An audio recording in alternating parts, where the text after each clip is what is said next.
Bad Street Brawler, thug thrashing defender of freedom.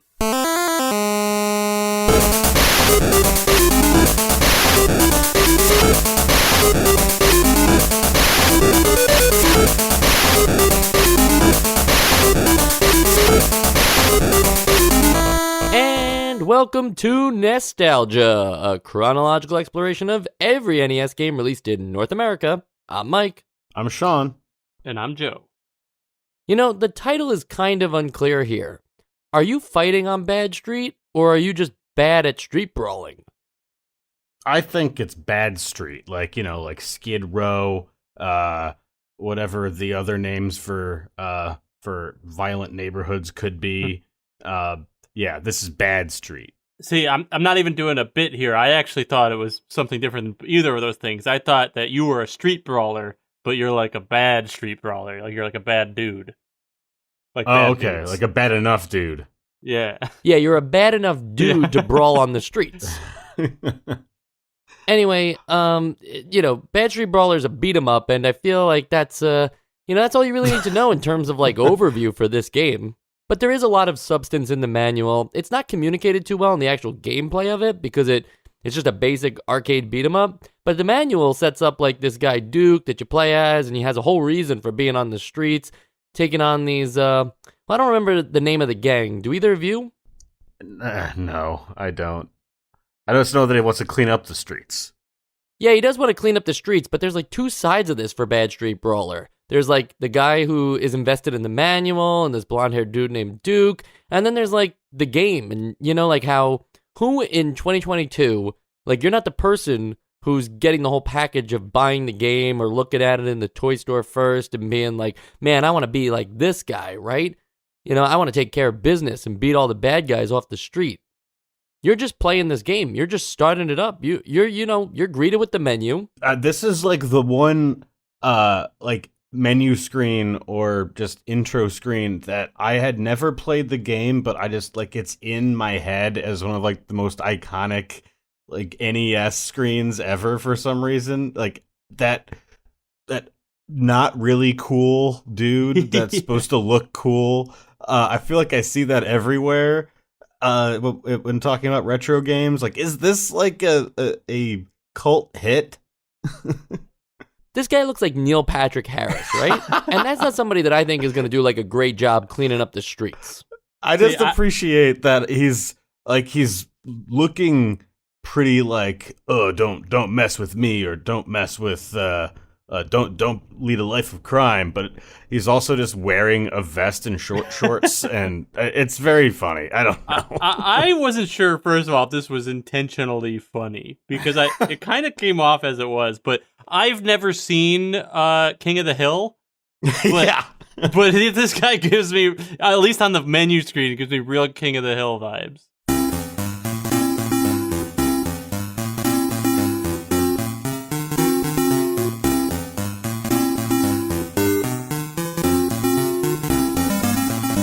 So I feel like before we get into the game, because we probably never looked at the story, we owe it to everybody to just set up who is Duke Davis and what he's all about. So in the manual, this is what they give you as the story for the game. Law-breaking crooks, thugs, and circus renegades rule the mean streets. And, just gonna pause here for a second. That's some kind of streets where, there's crooks, there's thugs, and also a circus is happening.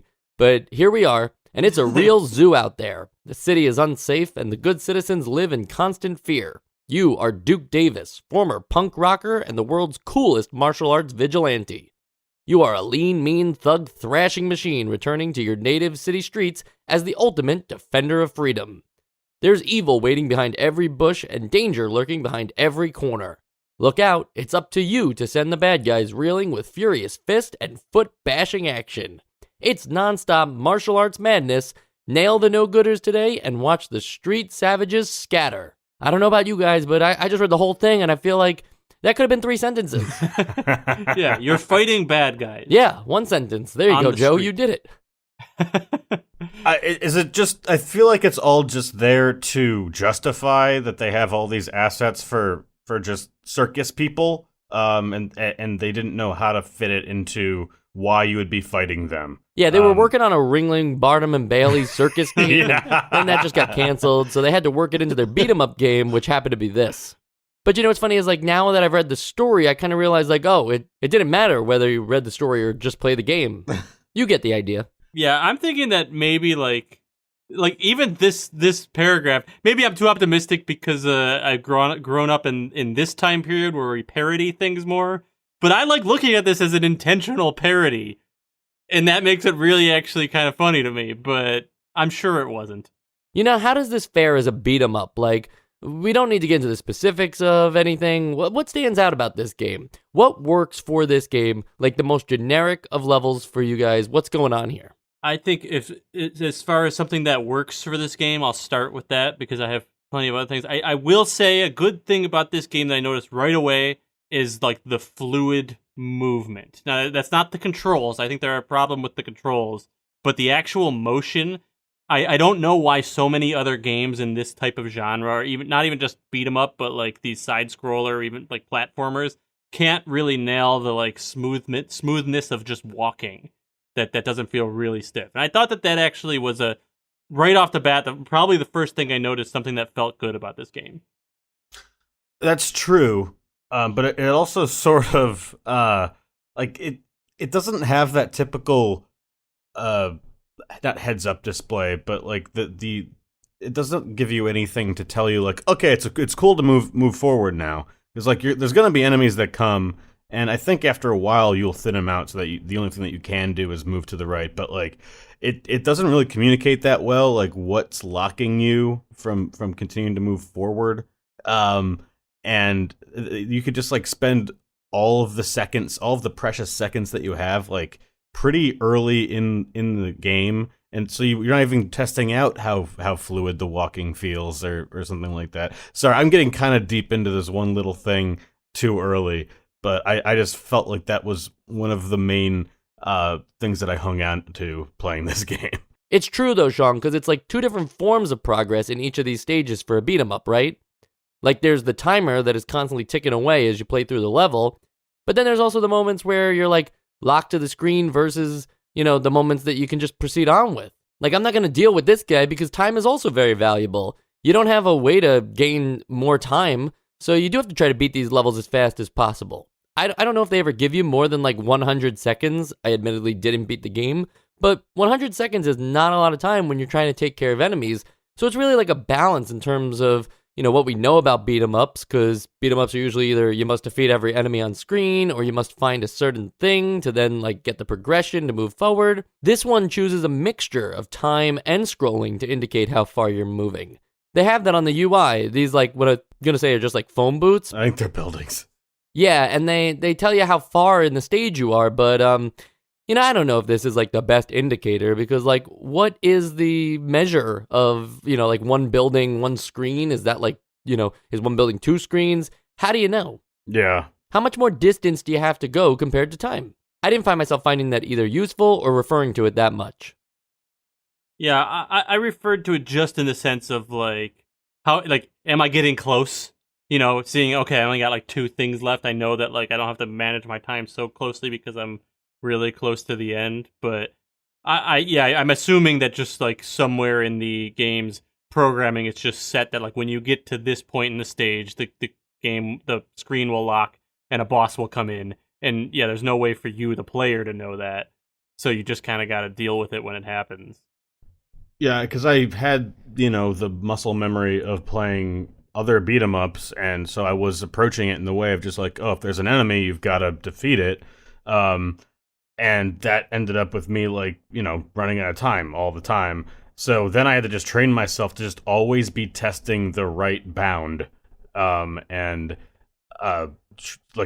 I ended up playing on the right side of the screen most of the game, just so that I didn't waste that much time. Because, like, I think I mean, I got beat up quite a bit, but most of my deaths are just from running out of time. I just say I found that that I would just literally run past everyone until the game stopped me and I had to fight someone in order to progress. Like, it took me a while to figure that out, but once I started doing that, that was like, those were like my best levels. Yeah, Duke is a pretty powerful guy. You know, you take damage just like how you would in any other game, like where if you get attacked, it takes the health point away from you. But with the exception of some projectile enemies or some enemies that are a bit more aggressive with just the way that they move around the screen, for the most part, you know, any enemy that just enters stage right or stage left, they're not that hard to take care of. And there's not, you know, the screen is never littered with enemies. So I kind of appreciate that. But it is confusing to know that, you know, like when you're in the middle of like a mid-stage boss fight where, you know, you're locked between you and this other guy who the enemy has like a little more health than usual. And that's shown in the UI, but it's like hard to just, what's the point of the stage? Like at any given time, it just feels kind of, you know, random, even though it's not. It's completely like that layout of the stage that I don't know, it was tripping me up a little bit that I kept moving between boss fights, regular enemies that I could skip. There was no real thought process there of what I was doing. Yeah, it's definitely a grab bag, and I get that, like, you know, you can the designer can throw a different assortment at you that like obviously the circus dwarves, I don't know what the correct way to say it is. Like you're gonna have to use your low attack on them. You're gonna want to use like your more heavy attack on the gorillas, and stuff like that. Like I get that they want to keep you off kilter, and you have to like sort of change your style depending on who you're fighting. But yeah, I don't think that there was any real thought process into like what combination you were gonna get, because you're also like, I think it might be random, depending on how much you just decide to blow through until you get stopped again. So it doesn't really allow them to really tailor that experience. And another thing that changes constantly between levels is your move set. We haven't really seen something like this before, and I think they tried to make this an interesting hook of the game, but I don't know if it really benefited them in the way that they might have imagined it. You know, they probably thought this will give you some variety, right? Because your every level, you have a different move set, and you have to figure out what you'll do with that move set, but it's always the same. It's either A to attack, B attack, or A and B together attack. And then, you're locked to that specific stage. Those are your moves for that level, and they call them force moves for whatever reason. And there are 15 of them, but you can only use the 3 of them per stage, and I feel like it would have been better off to have some kind of version of inputs with the D-pad, and you learn a new force move each level or something, so they continue to build upon these things instead of just, I hope you really like this move because it's the last time you're ever going to do it. Yeah. I initially thought, like, yeah, this is kind of cool because it makes you think about, it forces you to think about each level a little differently. Not that all the moves are necessarily like super different from each other, but some really are. And at first I was like, oh, that's kind of neat.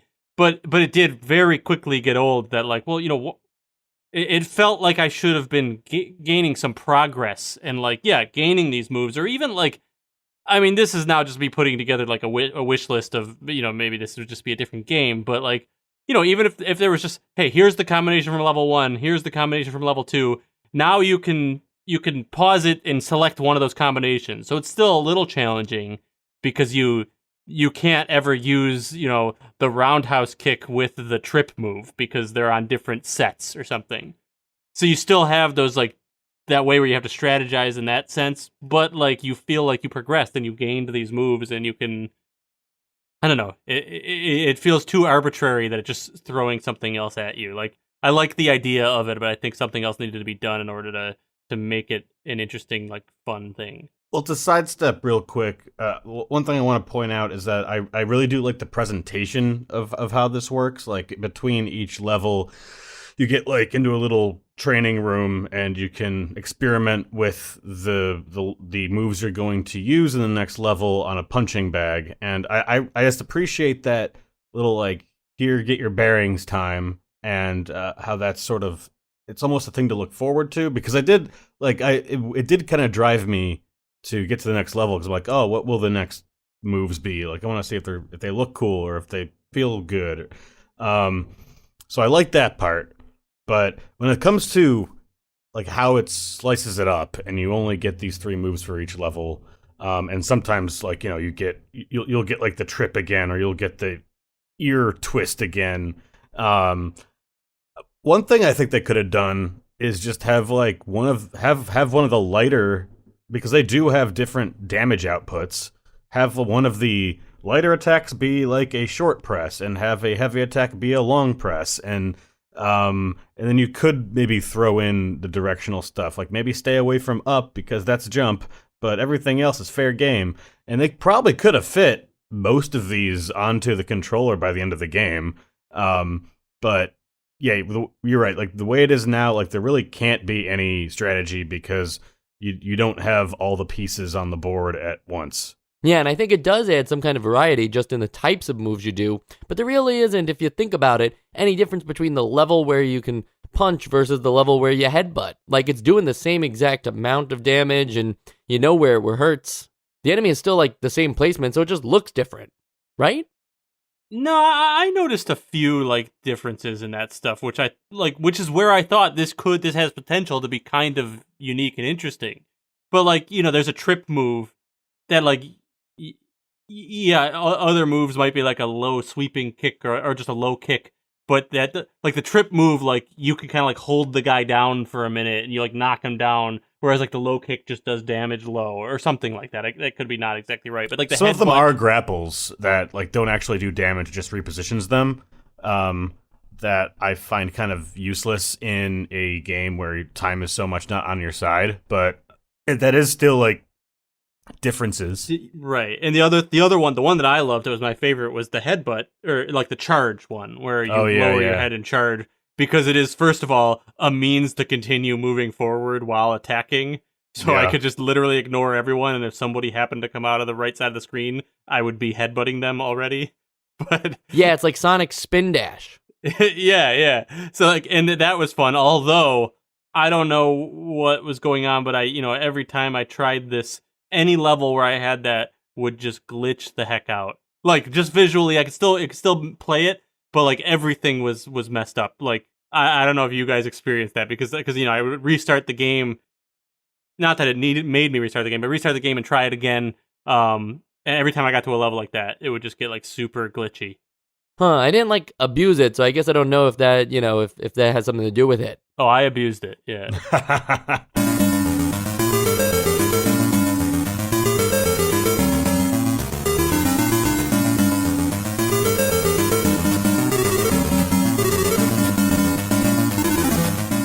This game has a very unique setting and atmosphere and a variety of enemies. I feel like regardless of the execution of what moves you use, these are some of the most creative enemies since Stinger. Remember, like Stinger had watermelons and saxophones and stuff. Like it's not that wacky, but in the same way, it's the enemies, how they fight. Like you got the basketball player who will throw basketballs at you, and you've got there's this one I'm thinking of where it's the spy who then opens his coat to reveal another smaller spy. Like these things are, there's a charm to that.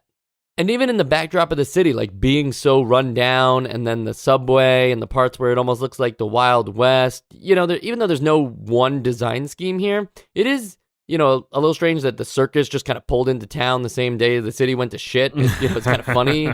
It just works. And I was always entertained by who was going to come out next or where you were going to go. There's like this Ric Flair wrestler character who comes around and he does somersaults around the screen. Like, I don't know, all that stuff was just very charming. Attila the Honey. Tell me about Attila the Honey, Sean. I mean, it's just like the token female enemy, and I just appreciate that that's the name in the manual. Yeah, because before I was like, oh, I'm sure this is the reason I think it's trying to be funny is just because I'm more used to the game's parody. No, this game definitely knows it's funny, right? Yeah. Now that we're talking about this stuff, it's absolutely like trying to have a sense of humor, and I appreciate that. The game knows it's funny because this is the second you beat the first stage, you start seeing quotes between levels. That's when you know that they're in on the joke, because I think, there's just a few that I made note of. Come fight beside me, I said to myself, and although it doesn't make sense, I held my own hand as a small sign of trust, and together I made my defense. Like what? What is he saying? When trouble troubles you, don't trouble until trouble troubles you. But that is like the full quote from Duke in the game, and there's more things like that too. Every time he cleans up the street, right, he then like gets celebrated via MS Paint Art with the rest of the city. What? They're like celebrating his good fortune, so there's one where he's like getting his hand raised by the mayor or something, and he just says, I'll have a cheeseburger. It's like, what? Like, in regards to what? We're not in on the joke, and, that Duke's in on the joke, but we still have to laugh a little bit because that's funny. He goes, maybe they'll make a movie out of me. I think that's kind of funny. The developers are like, hey, if you're willing to pay for a movie, we will license Bad Street Brawler to you. Yeah, the MS Paint comment, though, cracks me up, because I'm looking at one of these right now, and you're right, this was confirmed in my mind to have been made in Microsoft Paint. That's exactly what it looks like. Yeah, there's something off-putting about that, yeah. The visuals are very strange because the actual game doesn't look like it's made in MS Paint by any means. There's some, nice pixel artwork going on in here, but then there's just these moments of full-screen still images that can only be done with, like the paint bucket tool. Yeah, well, it's funny because on the manual, he looks like Neil Patrick Harris. Then in the gameplay, I think he looks like an old man. He looks like, because to go back to last week, he looks like old Biff. And then in these other screens, he looks like, I don't know, like some weird, like Johnny Bravo Microsoft Paint. Like there's no consistency as to what this character looks like. I also just appreciate that when like you when you clear a level and you throw all the weapons into the dumpster, like the bananas from Gorillas also qualify as cleaning up a street of weapons. So it's got some good stuff. Yeah. Yeah, I mean, that is great, though. Like, thematically, it all works, and I feel like, they worked in the idea of the weapons that you collect throughout the stages. Yeah. You throw them in the dumpster as if, like, that's how we, as a society, get rid of guns. It's like, we just throw them all in the trash and agree not to go back into the trash Clap and pull your them out. hands, yeah. My job here is done. Yeah, it's like, right? They're gone now. But you know what annoyed me about that? Even though it's like so... it's such a cute idea to have this guy who is like cleaning the streets single-handedly and, removing all the weapons from them. And when he throws the weapons into the trash, the points come out as numbers, like 400, 600, right? But then when you start, doing this, when they hit the floor, they bounce like chattering teeth. I don't get what they were going for there. Those Toy Story chattering teeth things, like you wind them up. I don't know why the 400 is doing that. Little things like that. The game had some thematic fun flair going for it, and then it also just has over-the-top silliness. I don't know. I thought that was not even that silly. It just looked like, they put some physics on the numbers. I thought that was fun.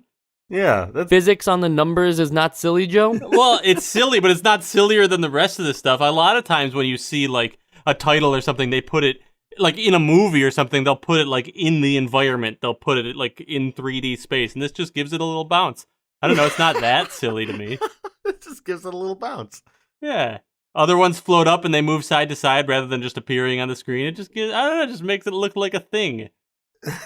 The more I think of Duke's whole thing, I'm enjoying this game a lot more. Just thinking about the little quest that he set himself out onto to get back to his hometown and clean the streets up. He said he's grabbing people, he's lifting them up over his head, and he's just shaking them until they lose all their health.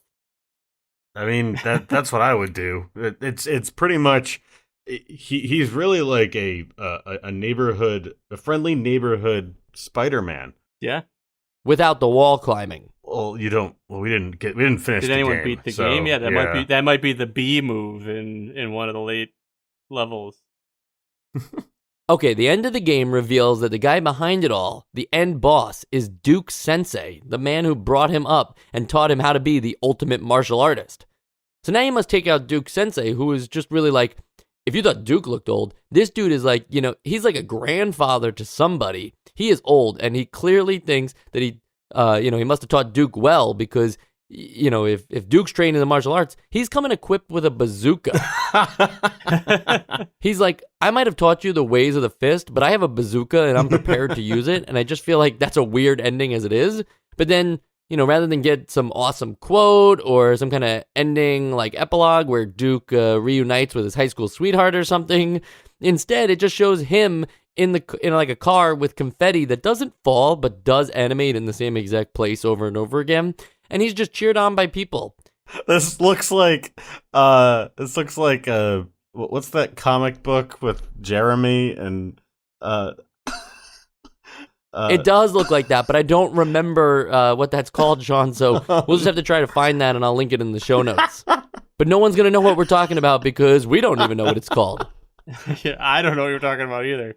But it's a comic book, and Sean is definitely right that it looks just like that. But it's also just like a weird, okay, the city held a parade for him, I suppose, but they were also doing a bunch of other celebratory things for him between levels. I just feel like the ending should have had, been a little bigger. Like, now you've cleaned, the streets are clean, and here's how many weapons you took off the streets this playthrough. Something, like that would have given a little more to the game. Like, now nobody does drugs in this town anymore, something like that. Would have been a good ending message. Not that drugs are bad. In the 80s, they sure were. Yes, in the 80s, they had bad drugs. Oh boy, I shouldn't have said that. Oh, Sweet Bro and hella Jeff. God damn it.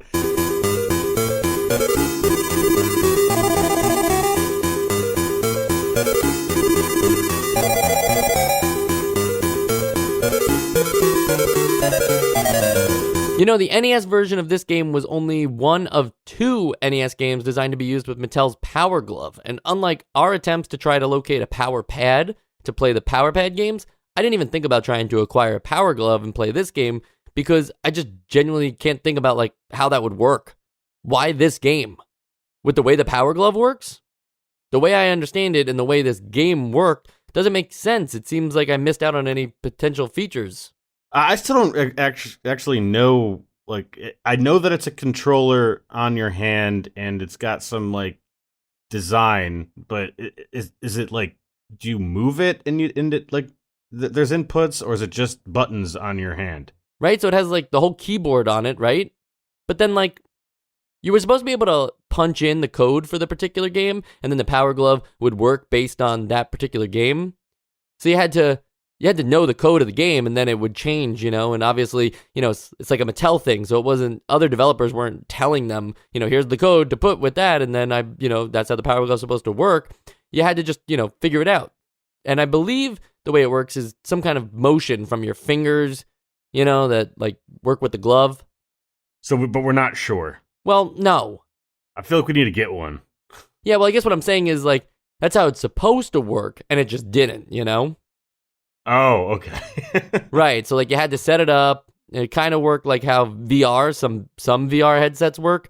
Now where you have to like actually set up a receiver and, like a stand that sets up that you know where the glove is and the sensor of the zone of the receivers. And then, yeah, it's like that, like, it had like a spatial awareness or something. I don't really know how tech works with that, but it had an idea where your hand was in relation to the sensors, and so you're supposed to be able to move. So it's some form of motion sensing. Right, you were supposed to be able to like move the glove to move, but also like, per finger. Yeah, that's why it has like that bar around the knuckles. It has another bar. It was supposed to be able to like detect finger movements as inputs.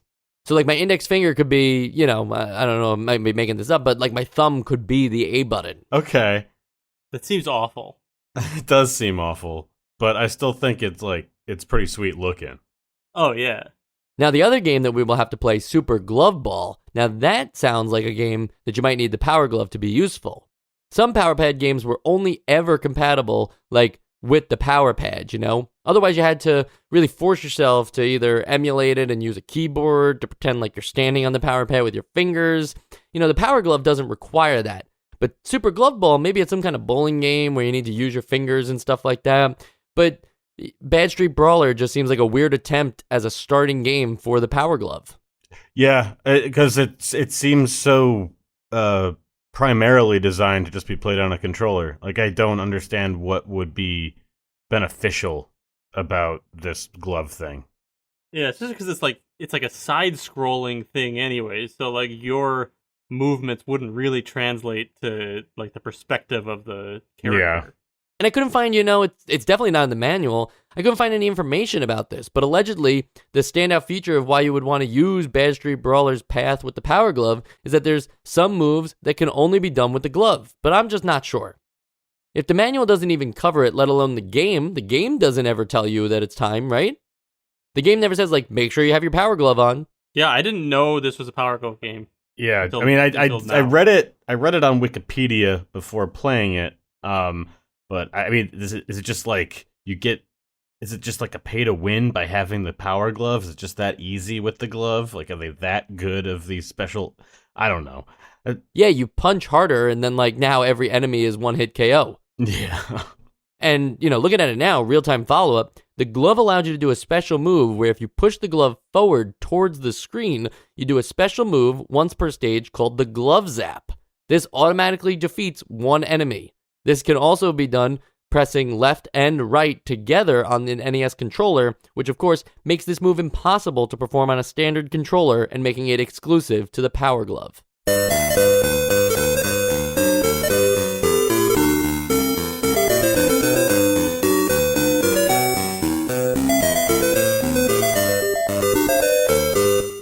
On the sequels and spin-off side, originally Bad Street Brawler was released for home computers as Bop and Rumble, That sounds terrible. or in Europe as Street Hassle. Now I'd get Street Hustle. Street Hustle kind of works. Street Hassle? It's a hassle to be in those streets. Or Yeah. you're hassling people. Yeah, maybe it's just a British stiff upper lip thing. Like, oh, it's such a hassle living in this wretched hive of a city. I don't know. I do think Bad Street Brawler comes out on top here. Yeah, I think so too. All right, now here's a weird piece of trivia for you, Sean. Are you ready for this one? Okay. Last week, Back to the Future episode, okay? We mentioned Back to the Future Part 2 and 3 on the NES. Is there going to be a Bad Street Brawler Part 2 and 3? No, but if you remember, we couldn't, at that moment, you were the LJN expert, and we couldn't figure out if LJN made Back to the Future Part 2 and 3. I said, I'm just taking a guess here, but I don't think they did. Well, it turns out that the developers of Bad Street Brawler, Beam Software, will be the ones who make Back to the Future Part 2 and 3. Whoa. Now, what are the odds that a game that gets released right alongside another game in a movie franchise then gets to make the next sequel to the said game that came before it? I don't know, that just feels very strange. That's gotta be, the odds have to be almost impossible for something like that to ever happen again, right? That two games get released and then somebody says, oh, well, I'll take my turn on that next time. Yeah, I feel like there must be some sort of causality where because they came out at the same time, someone was like, you know what, they'd be a good fit for the next two games of this because maybe LJN didn't do a great job. Now, I can't really see a scenario where this is the game that makes someone think they'd be a good fit, but who knows? I also just think it's such it's a thing that we only notice because we're doing a chronological exploration, and no one else has ever thought about it before. So this might be the first time it's been brought up to the masses. That is true. It probably is the first time, which is amazing, because that means finally, after 210 plus episodes, we finally created a unique piece of trivia worthy of Wikipedia. Yeah, we might make make national news. I think so. Nobody's known this yet. This has got to. People need to know. It's been a slow news day. Sean, get your contacts at the New York Times and let's get this story rolling. All right, I got him. All right, thank you. It's that easy, folks.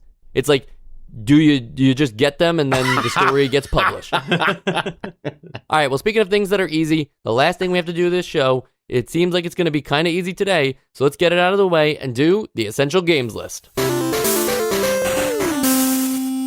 Sean, your vote. Well, I really appreciate the presentation of this game and its oddball humor, and I do really like his outfit. Even though his character model seems to change at a whim, and yeah, it's got a lot of style. I really appreciate that. But the moment to moment gameplay, it really didn't get it. It didn't cut it for me. Some of it was I didn't really get into how frustrating this game is at sometimes, in terms of attack hitboxes and just enemies. There's not stun and little iframes where you don't take damage. There's the time system is way too unforgiving, and you kind of have to blow past everything. It's frustrating enough that I can't put this on the essential games list. All right, that's one. Now your turn, Joe. Yeah, I kind of have to echo pretty much everything you said, Sean, because to start with the humor. This game does make me smile while I'm playing it. It's got some funny little, quirky humor in there, and I like that. As far as what I said at the beginning about the motion feeling really good. I stand by that, but somehow they squander all of that by making the controls and the hitboxes not feel great, or like the feedback from hitting an enemy not feel great. So it's like I was really like literally with just walking and even the jump motion feeling feels great. But we've already talked in the past about how we hate up button jump inputs, and that's what this is. This is the up on the D-pad is how you jump. And like, yeah, everything feels really smooth to move around, but then like it feels weird to actually fight anyone. So like that kind of gets annoying, and just overall, other than like that little charm, the rest of the game doesn't impress me. So I'm going to say no. And just to wrap up the beginning of this episode, the game lives up to its name. It's a bad street brawler. And so it will not be on the essential games list. That's it. That's all you have to do. Sometimes you make it nice and simple. I will say, this was, if anything, a very confusing episode. We started off by just saying that it's a beat 'em up. Then we started to talk about what the game is while already mentioning what it was. And then we started speculating on what the Power Glove does. So, thanks for bearing with us as we try to figure this out. It's all your fault. But really, if anything, Bad Street Brawler is still somewhat of just a confusing experience to me, right? Like, at the end of the day, it's like, was it? Was it a joke? I hope it was a joke, but don't release a $60 game as a joke. Even if it was $40 back then, that's probably at least $80 now. Whoa. Right? Yeah. That's how Back to the Future works. Like, why did he bet on sports and not just... We're not getting back into that episode. No, we can talk about it right now. Anyway, Bad Street Brawler was this week's episode, and I'm sure you guys know there's tons of things I can plug, but I'm not going to plug anything. I'm going to save you guys the time, and instead I'm just going to tell you about next week's episode, the Black Bass, which I promise none of us know anything about it yet. But take your bets right now. The Black Bass. The Black Bass, like the fish? Well, that's what I'm saying, Sean. Do you know? Take your bet right now. Is it a fishing game or is it a guitar game? So that would be the Black Bass. Right, but it's BASS. Either way, I didn't look into it at all. All right, I can't wait to find out with you. I'm only seeing this through text, so I'm saying, gun to my head, it's a fishing game. Who's holding the gun? You are. Oh, that's a twist. Joe, do you want to get in on this? Yeah, I'm trying to think. I mean, I think it's a game about fish and sea life, but not necessarily fishing. You're not catching these fish. Oh, I never even considered that possibility. It's like Echo the Dolphin. That's a good guess, though. Yeah. Honestly, it's going to be hard to do a fishing game on the NES. They're having a hard enough time doing it on PCs today. Like, I don't know if you guys ever play, like, those Bassmaster games, but they're really, like, overly complicated for no reason. Legend of Zelda Ocarina of Time figured out how to do fishing in 1998. Anyways, as I said, we're not going to plug anything. Just remember to keep listening to the show and keep telling your friends about the show. That's the only way we grow. So do all that stuff instead and save yourself the 5 minutes that I would have done plugging things by continually letting me talk. And while you search for that power button, the power button for your Bluetooth speaker maybe, or on your phone maybe, you shut your phone off after you listen to episodes, I don't know.